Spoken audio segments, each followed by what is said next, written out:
Next and new at 10, every retirement is special. Not everyone is historic. But for one Dane County Sheriff Sergeant, it is. Only News 3's David Douglas has a story that begins in the early part of the century. When we looked at the history books on Sheriff Joe Daggett, his primary enforcement was bootlegging. The year was 1926 when Dane County first realized the need for traffic enforcement. By the time Hoover was president in 1931, the job required its own agency. They called it the Dane County Traffic Police Force. And yes, those were the squad cars.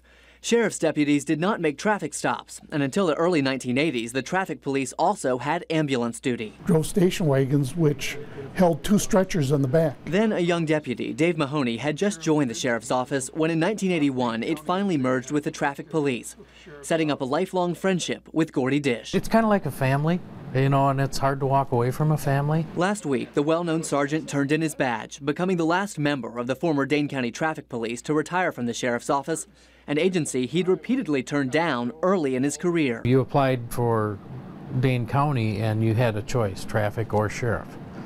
Well, I kept turning the sheriff's office down until I finally got hired with traffic in April of '79. He was laid off shortly after, only to be rehired following the death of fellow officer Harland Osborne, who died in a traffic crash Dish happened upon heading home. The night before, him and I had dinner together, and then I was coming back from EMT school, and there it was. In 1987, Dish became a sergeant and made a name for himself heading the county's gang and narcotics task force. I consider Gordy a true leader in this organization. The sheriff says Dish's goodbye leaves a void, but after 36 years in law enforcement, the sergeant won't be far away. Still be a resource and serve people. You know, I like people. I truly believe that every day's a learning experience, and I don't want to ever sit still and let my mind go idle. And so I always got to be creative and doing something.